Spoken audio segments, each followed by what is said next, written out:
Welcome back to আর another video. আজকে আমরা চলে এসেছি সোয়াগত রেস্টুরেন্ট, যেটা কলেজ মোড়ের পাশে অবস্থিত। আর আমরা ভিতরে ঢুকে পড়লাম। তারপর দেখছি কিছুজন ছেলে এখানে ছবি তুলছিল।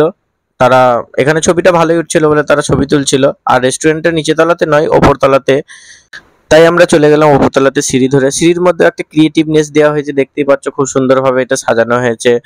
এখানে পেইন্ট দিয়ে করা হয়েছে। তারপর আমরা উপরে যাচ্ছি। উপরে দেখতেই পাচ্ছ এখানে একটা লাইটের ডেকোরেশন করা আছে। আর এখনকার যুগে প্রত্যেকটা রেস্টুরেন্টে এরকম জায়গা ফটো তোলার জন্য একটা করা থাকেই।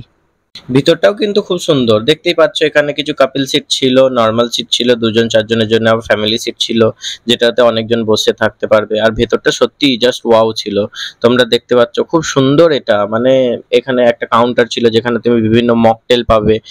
আর মকটেল এমনিতে প্রত্যেকটা জিনিসই ওয়েটাররা অর্ডার লিখে নিয়ে যাবে, কিন্তু একটা সুন্দর জন্য এটা করা হয়েছে। আর সত্যি ভেতরটা খুব সুন্দর, মানে লাইটের ডেকোরেশন থেকে শুরু করে একটা আলাদা ধরনের, মানে অন্য আমরা রেস্টুরেন্টে যাই সেখানে কিন্তু একটা আলাদা ধরনের ডিজাইন থাকে, আলাদা ধরনের, মানে প্রত্যেকটা রেস্টুরেন্ট অবশ্যই আলাদা হবে। বর্ধমানে বিভিন্ন রেস্টুরেন্ট আছে, তা বর্ধমানের মধ্যেই এটা একটা সুন্দর রেস্টুরেন্ট।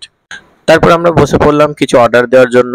অর্ডার দিলাম কিছু আইসক্রিম, তারপর তোমার কোল্ড ড্রিঙ্কস, তারপর আরো কিছু অর্ডার দিলাম। সেগুলো খাওয়া দাওয়া করার পর আমি আর আমার বন্ধু একদম জানলার ধারে সিটটা নিয়েছিলাম। রোডটা দেখা যাচ্ছিল, দেখতেই পাচ্ছ এটা কলেজ মোড়ে। তারপর আমরা কিছু খাওয়া দাওয়া করলাম। খাওয়া দাওয়া করে নেওয়ার পরে আমরা ওখান থেকে বেরিয়ে গেলাম।